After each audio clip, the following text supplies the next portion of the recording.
Lorsque le Seigneur vint dans le temple, il vit ces gens vendre des animaux, et les prêtres accepter les sacrifices. Il vit des animaux boiteux, malades et aveugles, vendus et acceptés par les prêtres. Si ces prêtres n'avaient pas été soudoyés, ils n'auraient pas accepté du peuple de tels animaux. Même de nos jours, nous voyons la corruption se répandre partout. Les prêtres étaient soudoyés par les marchands qui apportaient les animaux. Ils travaillaient tous ensemble dans ce commerce et offraient comme sacrifice des animaux malades qui étaient acceptés par les prêtres. Ce jour-là, le Seigneur Jésus vit ces choses lui-même avec ses disciples. Les Lévites étaient supposés ne rien prendre au peuple. Ils étaient censés vivre des dîmes et des offrandes données dans le temple. Mais ils ne se concentraient et se contentaient pas de cela. Ils recevaient des pots de vin de ceux qui vendaient les animaux et les autres choses. Malachie 1, 13, 14. Bien qu'ayant de bons animaux leur appartenant, ils ne les donnaient pas pour les sacrifices. Ce qui montrait quelle méchanceté, quelle corruption il y avait partout.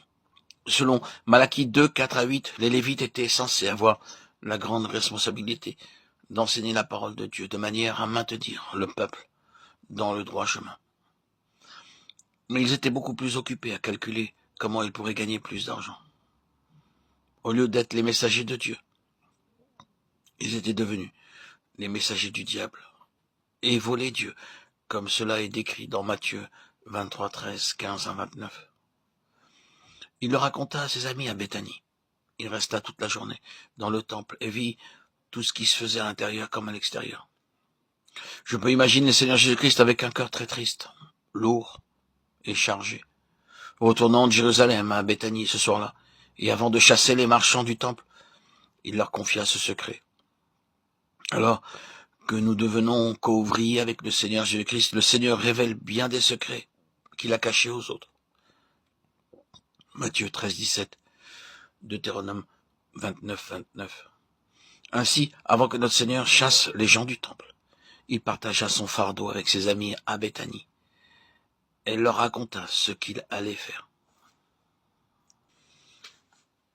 Tout comme Dieu partagea le fardeau avec Abraham au sujet de la destruction de Sodome et Gomorrhe. De cette manière, le peuple de Dieu peut jouir de l'association avec le Seigneur Jésus-Christ. Si nous croissons spirituellement, beaucoup de choses nous seront révélées avant qu'elles arrivent. Le Seigneur nous a avertis par ses prophètes que surviendront des événements comme des tremblements de terre, des famines. Ainsi, avant qu'une chose arrive, le Seigneur nous donne le privilège de préparer son peuple pour la venue du jugement. Ceci nous introduit dans les secrets cachés du cœur de Dieu. Le cinquième but du Seigneur Jésus en venant à Béthanie était de partager son secret, son fardeau, avec ceux qui étaient devenus ses co-ouvriers.